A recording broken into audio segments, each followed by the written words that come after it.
AP CM Chandrababu Delhi పర్యటన ఖరారైంది. July 4న ఢిల్లీకి వెళ్లనున్నారు.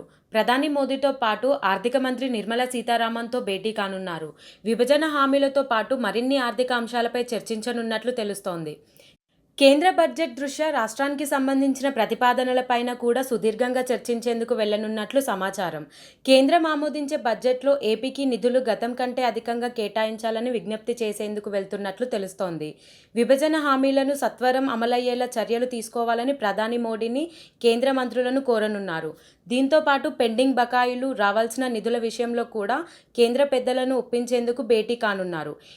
ఈ భేటీ తర్వాత కేంద్ర బడ్జెట్ ప్రతిపాదనలపై ఒక స్పష్టత వస్తే రాష్ట్ర బడ్జెట్పై ముందుకు వెళ్లాలనే ఆలోచనలో సీఎం చంద్రబాబు ఉన్నట్లు తెలుస్తోంది. అదేవిధంగా ఏపీ సీఎం ఢిల్లీ పర్యటన చేపట్టనున్న తరుణంలో ఆంధ్రప్రదేశ్కు ప్రత్యేక హోదా ఇచ్చే అంశంపై చర్చిస్తారా అన్న కోణంలో కూడా ఒక వర్గం నుండి చర్చ జరుగుతోంది. ఏది ఏమైనా చంద్రబాబు సీఎంగా బాధ్యతలు చేపట్టిన తర్వాత తొలి ఢిల్లీ పర్యటనపై తీవ్ర ఆసక్తి అయితే నెలకొంది.